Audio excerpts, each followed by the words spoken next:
Habari nusura. Mimi ni mama niliyetelekezwa na mume wangu Samuel Godson Mshewa, ambaye katika ndoa yetu tumechuma tumechuma nyingi sana, na nimefunga ndoa kwa area commissioner. Tuna miaka 20. Katiba ana watoto wala mke. Nikajikomiti kutoa milioni 50 ili nyumba ishe kwa ajili ya watoto. Nikazaa naye watoto 3, mmoja akafariki, nimebaki na watoto 2. Samuel alipoanza kupata kipato akaanza kunisimanga. Baba yake alipokuja akaniambia ana mke yuko nyumbani na watoto wako kwenye mji wangu. Nikapiga simu nyumbani, wakaniambia usiendeleze ujenzi kwa sababu mwanamke baadaye atakuja atakusumbua. Vitu vya ndani vyote ni vya kwangu.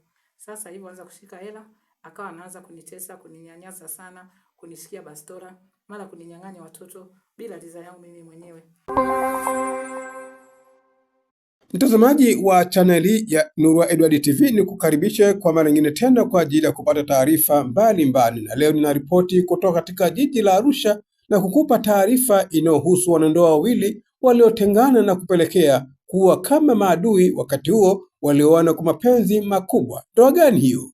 Kuungana nami mpaka mwisho wa kipindi hiki.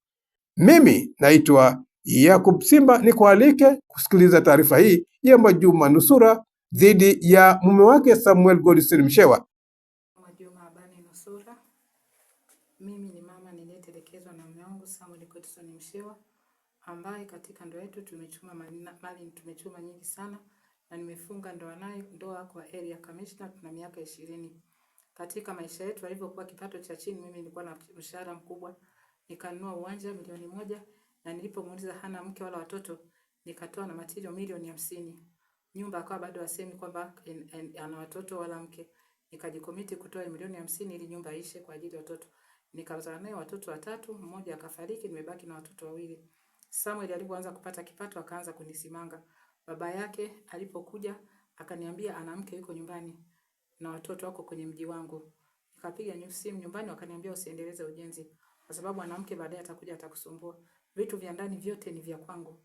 Sasa hivi anza kushika hela, akawa anaanza kunitesa, kuninyanyasa sana, kunishikia bastora, mara kuninyang'anya watoto bila ridhaa yangu mimi mwenyewe.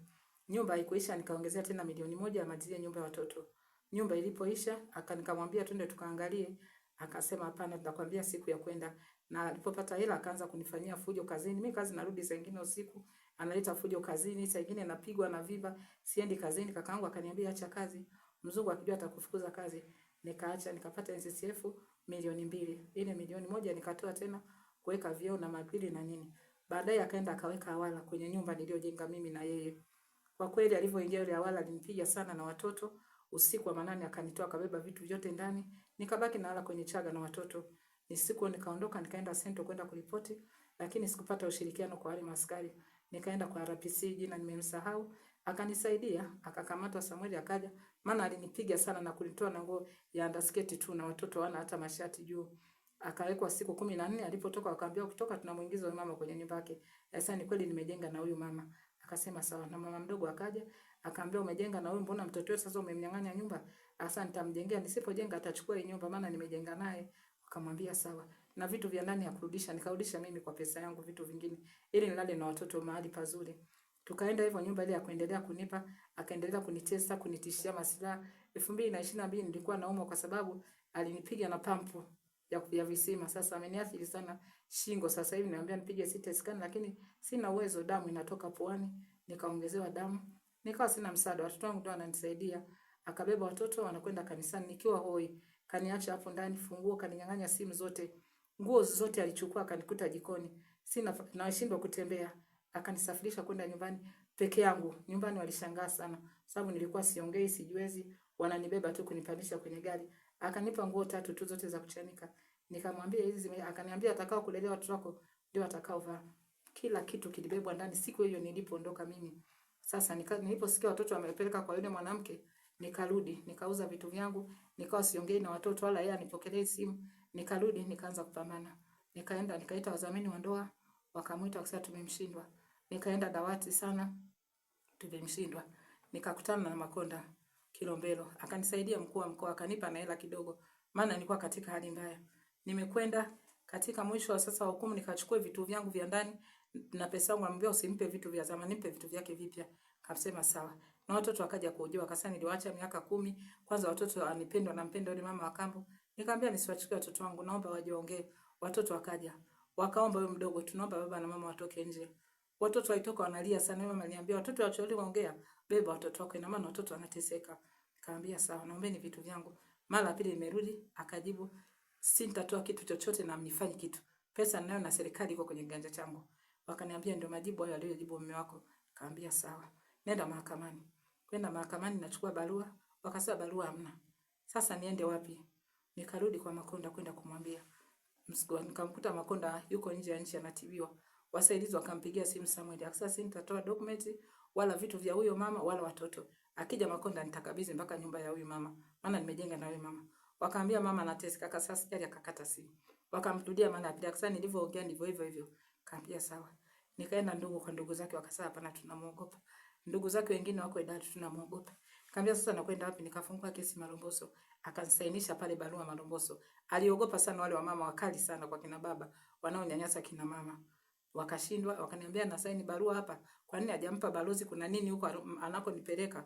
Wakaniambia nenda utapata haki zako zote. Niliongea siku ya kwanza tu, naomba talaka, watoto wangu, vitu vyangu vya ndani na mali nilizochuma naye, naomba nipate haki zangu stahiki. Kaniambia sawa. Hakuna kilichoendelea.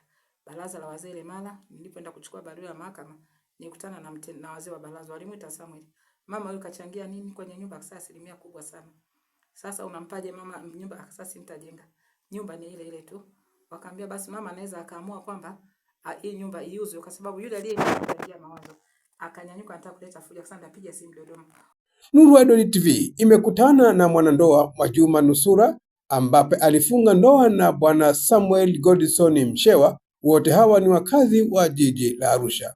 Mwajuma Nusura yeye ni Muislamu na Samuel Godson Mshewa yeye ni Mkristo, hali iliyopelekea wafunge ndoa katika ofisi ya mkuu wa wilaya.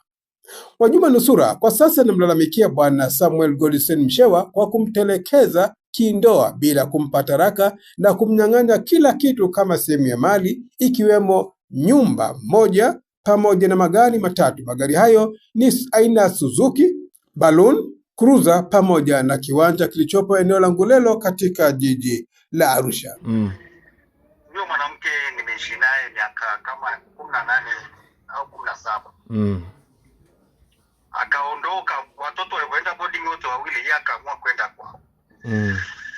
Nikamwambia mimi nitakuja Dodoma kikazi. Utatoka Mbeya uje hapo liturudi Arusha. Hakutaka kurudi. Nikaa huko miaka 5-6. Anarudi ananipeleka wa baraza la usuluhishi. Hapo polisi hapo Sento hapo. Tumetoka hapo tukaenda kule hapo Baliki hapo. Tukatoka hapo tukaenda Lemara. Tukaenda mahakama ya Mwanza. Ndio. Tukaenda kwa kile kikosi cha Mama Samia. Ndio. Tulipomaliza hapo tukaenda kwa mkuu wa wilaya. Tumetoka kwa mkuu wa wilaya tukaenda kwa Makonda. Ndio. Umeelewa ndugu yangu? Naam, nakuelewa ndugu. Kwanza huyo mwanamke hana makao. Tumeishi naye kwa tabu, nimeteseka mpaka nikapata ugonjwa wa sukari. Kwa ajili ya watoto kwa sababu hawana mwelekeo kwamba wataenda wapi. Ila tulipokwenda mahakamani, mimi ndio nimestaki mahakamani. Kaeleza kwamba anavyonipenda. Mahakama ikatoa uamuzi. Kasema kwa sababu hana kitu kwamba kuna chochote upande wa Jiro, mimi na mke wangu ambaye niko naye kwenye ndoa yetu miaka 40. Tuko naye. Nilipomuoa huyo baada kwa sababu tukatofautiana kidogo, nikaamua kumuoa. Nilipomuoa huyo tuliishi Mianzini, ushahidi nao kutosha. Tuliishi Kijenge. Tukaenda Mianzini. Tukaenda Ngulelo. Tukaenda Mtarakwani. Ndio maisha yetu tulioishi naye. Pale Ngulelo tulifungulia duka la vyakula kubwa. Nilifungulia duka la mchele kubwa. Ndio. Mheshimiwa vyote aliharibu vyote. Nikanunua kiwanja. Okay. Ambao tulikuwa wote. Naam. Hicho kiwanja mahakama ikatoa uamuzi kwamba hicho kiwanja tukiuze. Atakuwa 25 na mimi tuko 70. Ndio. Juzi tukaenda kwa hakimu. Hakimu akasema hivyo. nikamwambia mwandikie barua ya mtendaji. Naam. Akasema hataki hicho kiwanja. Ndio anakuja huko. Pamoja na majibu aliyotoa Bwana Samuel Godson Mshewa kama mtuhumiwa katika sakata la ndoa hii, lakini Bi Mwajuma Nusura bado anamtuhumu Bwana Godson Mshewa kama sehemu ya mtu ambaye amemfanyia vitendo vya kikatili, kwani amemnyang'anya kila kitu. Hana nguo ya kuvaa, hana chakula wala malazi, na sasa niomba serikali kumsaidia katika tatizo hili ambao kwa muda mrefu amekuwa akiteseka zaidi ya miaka 5 sasa. Nikiripoti kutoka katika jiji la Arusha, mimi ni Yakub Simba wa Nuru Edward TV.